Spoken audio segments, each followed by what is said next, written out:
Hello, magandang araw po sa lahat. Magandang araw saan man kayo panig ng mundo.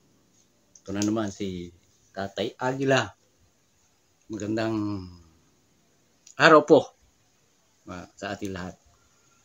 Ngayon ay linggo, alas 2 na ng hapon.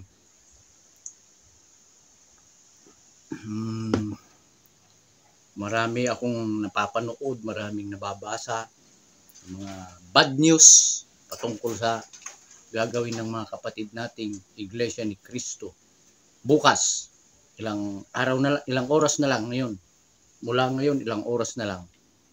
Sasagawa na nila yung National Rally for Peace sa buong Pilipinas.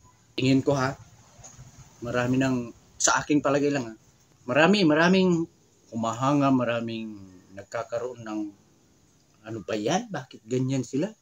Dito pa? May mga spekulasyon na lalo sa Metro Manila. Sa Grandstand ang location ng kanilang kwan. Pero tingin ko, hindi lang dyan sa Grandstand. Aabot yan sa ibang mga lungsod.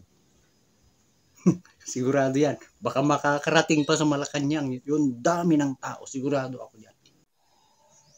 Yung sinasabi nila na 1 million na dadalo sa Grandstand, tingin ko hindi lang 1 million. Sobra pa. Baka maging 2 million. Mahigit pa siguro. Kaya siguro pinagbigyan ang mga kapatid natin sa Iglesia ni Cristo na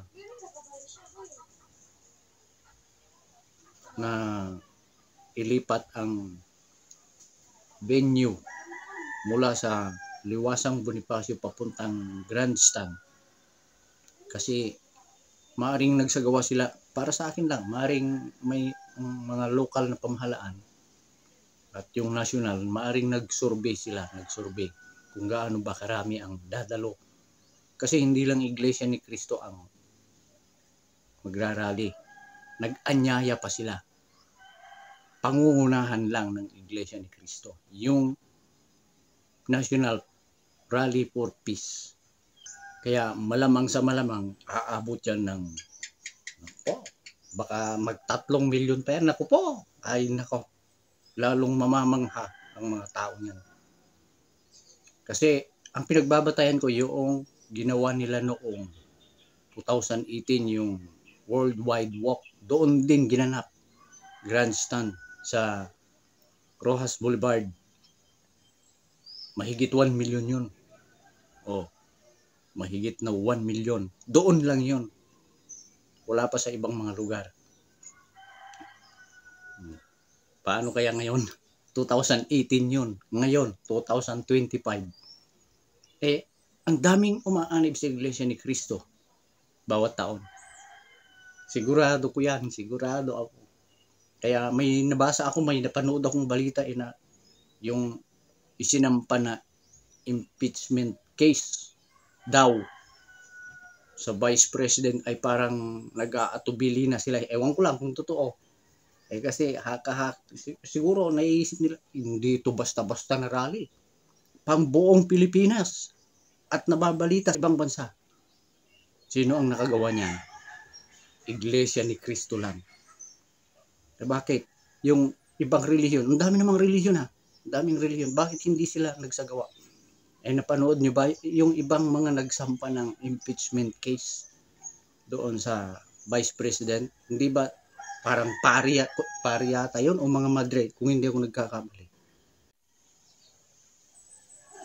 Kaya itong event na ito sa Lunes bukas, sigurado ako magkakaroon yan ng Guinness World Record. Baka ang matatanggap niyan ay pinakamalaking rally sa buong Pilipinas. Sa kasaysayan yan. Matatalayan sa kasaysayan ng Pilipinas. January 13, 2025. Sa akin lang yan para sa akin lang yan. Ewan ko sa inyo. Tapos sigurado yan. Nakaw. Kaya ang daming ibinabato ngayon sa Iglesia ni Cristo, sa kapatiran ng Iglesia ni Cristo, mula sa tagapamahalang pangkalahatan sa leader nila ka Eduardo B. Manalo hanggang sa buong iglesia na ang daming binabatong masasamang issue na fake news, walang katibayan, walang katotohanan. Ilang mga video na ang nagpaliwanag dito sa YouTube. Pero marami pa rin talaga kasi inggit yung naghahari sa puso. Inggit. Nasa isipan yung nasa puso. Kung ano-ano ng mga sinasabi ng mga tao na naiinggit sa Iglesia ni Cristo. Yan ang totoo. Inggit sila. Bakit kaya pag gagawa ka ng maganda, masama kaya yun? Yung gagawing National Peace Rally? Ang nasa isip kasi nila ay people power, magkakaroon ng martial law, magkakaroon ng ganito. Maaring sa individual, magkaroon ng sabi ko ngayon, sa Metro Manila, traffic. Maaring sa individual, may nasasabing masakit, mga miyembro ng Iglesia ni Cristo, sa individual. Pero yung buong Iglesia, ano ba ang ginagawa? Masama ba? Mayroon ba silang ginagawang masama? Yung buong Iglesia? Ito halimbawa, nung panahon ng mga Israelita, panahon ng mga hari, diba't nagkakaroon din sila ng mga problema, yung mga haring inilalagay ng Panginoong Diyos para manguna sa Israel. May mga kumakaaway din. May nagkakaproblema rin. Si Haring David, nagkaproblema, tinutugis nga siya ng mga kalaban niya Haring David. Pero gumamit ang Panginoong Diyos ng propeta. Ibig sabihin, gusto ng Ama, gusto ng Diyos ang kapayapaan. Yun ang punto ko. Ngayon, sa panahon natin, yung dalawang malaking pangulo sa ating bansa, nagkakaroon ng lamat. Nagkaroon na talaga ng lamat. Sino ba ang inaasahang aawat sa kanila? Dapat yung mga nasa baba nila, yung Senado, Kongreso, at iba pang mga sangay sa gobyerno, na mayroon din silang mga relihiyon. Dapat umugnay din sana sila. Hindi yung walang ibig ko sabihin, walang umawat walang umawat. Sino ngayon ang naglakas ng loob na magkakaroon ng peace rally? Sige. Yung ibang relihiyon ba nagsabi, kami magsasagawa ng National Peace Rally para pag-ayusin sila? Mayroon bang ibang relihiyon? Si Iglesia ni Cristo lang ang nanguna sa ganyang peace rally. Tapos, ang nabalita ko, sasama daw ang KOJC, Kingdom of Jesus Christ. Pero, Iglesia ni Cristo ang nangunguna. Kaya kung ang panawagan nila, kung sino man yung sasama, sumunod sa tuntuning ibinigay ng Iglesia ni Cristo para sa gagawing National Rally for Peace bukas. Yan, maliwanag sana po yan. Kasi iba't ibang dako, iba't ibang lugar. Balita ko nga, ngayon pa lang, yung nasa malalayo nandun na sa venue kung saan sila magsasagawa. Dito sa amin, sa Zamboanga Peninsula, doon kami, kasi sasama ako manggagaling kami dito sa bahay. Makikisakay kami sa service nila. Nag-arkila sila ng mga van. Hindi ko alam kung sa ibang mga region ay bus o ano pa. Pero balita ko sa ibang mga, lalo sa Luzon, may mga bus daw na inarkila ng Iglesia ni Cristo. Isipin po ninyo, gaano kalaki ang nagastos na iyan ng Iglesia ni Cristo. Yun lang mga t-shirt. Ang dami. Tapos yung mga sasakyan. Ang dami. May mga tarpaulin na ginamit, may mga banner, makikita mo dyan. Sinasabi, kapayapaan, hindi bangayan. Totoo naman eh. Kaya, yung iba, pasikat na naman ang iglesia. Bakit yung reliyon mo, nagawa pa niya yan? Iglesia ni Cristo lang nakagawa. Kaya sigurado akong magiging Guinness World Record yan. Matatala sa kasaysayan ng Pilipinas. Buong Pilipinas rally. January 13, 2025. Buong Pilipinas sa iba't ibang dako. Iisang araw. Magsisimula yan bukas. Alas 6 ng umaga. Hanggang gabi. Sabi, may mga nababalita para kahit abutin ng ilang araw yan. Kasi yung, kung natatandaan ninyo, yung rally ng Iglesia ni Cristo noong 2016 ba yun? Nung isang tao ng pamahalaan, nag-umpisa sila sa harapan ng DOJ. Pero ang alam ko doon ay solve na ito. Panoorin natin. Ayan. Mga mahal na kapatid sa Iglesia ni Cristo, nais po naming ipabatid sa inyong lahat na nagkausap na po ang panig ng Iglesia at ang panig ng pamahalaan. At sa pag-uusap na ito... Saglit lang ha. Ito ay isang ministro nila.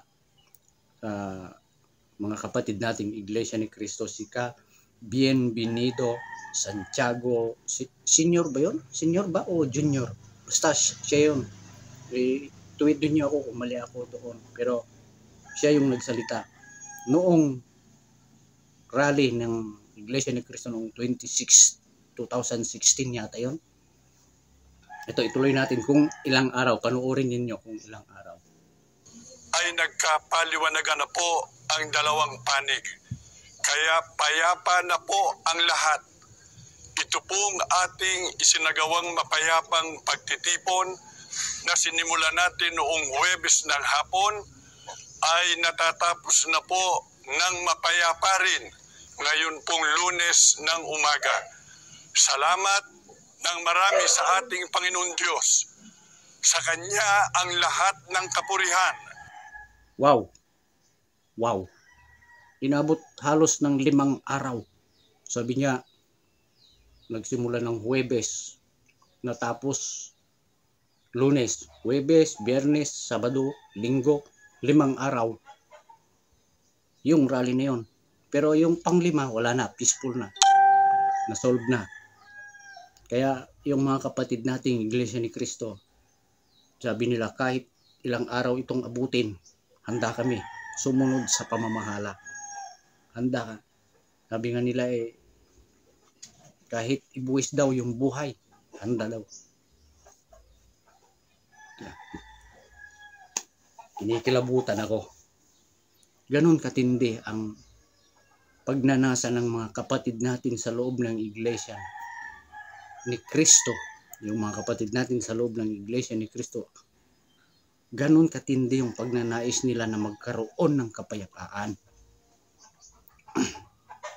Pangungunahan nila itong napakalaking rally. Mayroon mang mga problema na maaaring magkaroon ng tawag nito yung road closure, yung traffic. Sabihin ng iba, storbo lang yan. Hindi nila nakikita yung layunin ng pangangasiwa ng leader ng Iglesia ni Cristo. Bakit nila ito gagawin? Para lang ba yan sa Iglesia ni Cristo? Hindi. Para yan sa kapayapaan sa buong Pilipinas, sa ating pamahalaan. Sa lahat ng mga nanunungkulan. Walang babanggiting politiko dyan na pangalan kay Poncio, kay ganito. Wala.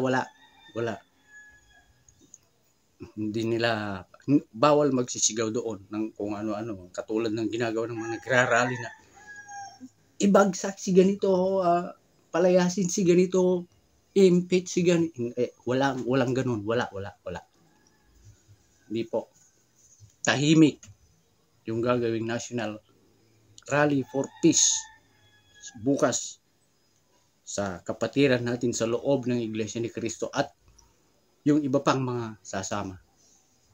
Dito sa amin, alis daw kami alas 2 ng madaling araw kasi balita ko yung iba nandun na ngayon sa Pagadian City.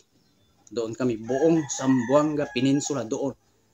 Magmula sa Hulo, sa Basilan, papunta na rito sa tawag dito, iba-ibang mga lugar dito sa Zamboanga. Kasama yung Osamis. Bali, kwan yun eh. Bali, 6 na distrito. Magtipon-tipon doon sa Pagadian City. Ewan ko sa ibang mga venue. Sa Cagayan, sa Davao, tapos sa Caraga region, mayroon din. Sa Visayas, marami din. Kaya, yung mga kapatid natin sa Iglesia ni Cristo, may natanong ako kaninang umaga.